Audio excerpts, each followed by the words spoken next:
الله unaxariistee waxaa maanta aas qaran loogu sameeyay magaalada Boorama marxuum Barkhad Cumar Xaaji Khayre oo kamid ahaa haldoorka Somaliland isla markaasina door libaax leh ka soo qaatay nabadeyntii dib u dhiskii iyo dib u heshiisiintii Somaliland waxaana aaska marxuumka ka soo qayb galay dadweyne aad u tiro badan salaadiin uqaal iyo waxgarad waxaana aaska marxuumka ka soo qayb galay mas'uuliyiin kala duwan oo ka socday xukuumadda Somaliland oo warkacayay wasiirka wasaaradda xiriirka golayaasha iyo tiknoolajiyada mudane Cali Xaamud Jibriil waxaana marxuumka tacsi u diray qoyskii iyo eeladii ka baxay dadweynihii ka soo qayb galay aaska marxuumka waxaana hadaladooda kamid ahaa إلى الله وإلى إليه راجعون الله ونحرسه ورحمه برخد عمر حاج خيره إلهي وحمد قبرية ونحرسه جنة قبرابيه سوري إيمان إلهي كسي مرحومك وحا نين آذوين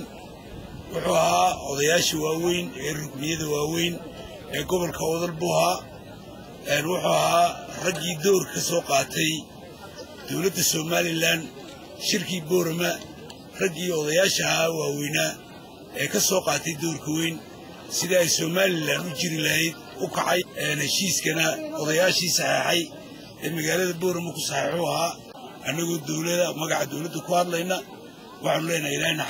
naxariis janna ilaahay asiyo inna lillahi wa inna ilayhi raaji'uun aanina caruun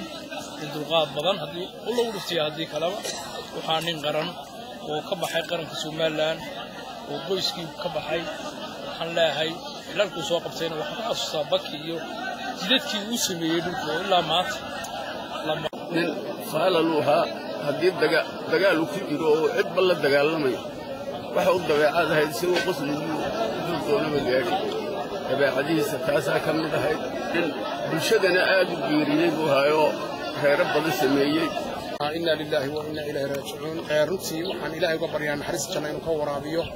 kulay nin la yaqaan buu ahaa oo aad iyo aad lafdabar u ah ummadda Somaliland sabir iyo Allah ka siiyo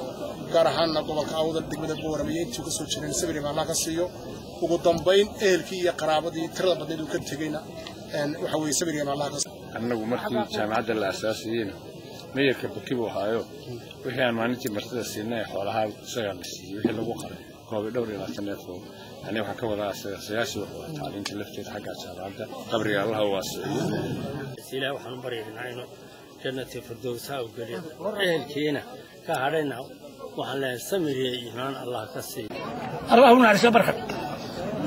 تاريخ ذور شهدين كورهمه. برخد عمر وحوي دور يلي حنا سنقول. ضد الدمر بدنا وقوسه. بس كيسونا. ويران خلق الله يسكت ترى أنتوا درائيا كسيدان. سلف بقول كمية. أي. حسوسا وحول بني آدم لو حسوسا. وعنكوس حسوسا عن وعنكوس حسوسا أرين. وعنكوس حسوسا سياسة ولاد. وعنكوس حسوسا نبض جعلي. برخا وقف لردي راح رجع دمر من الأول ولا شيء. وحو قرقارب ما هي.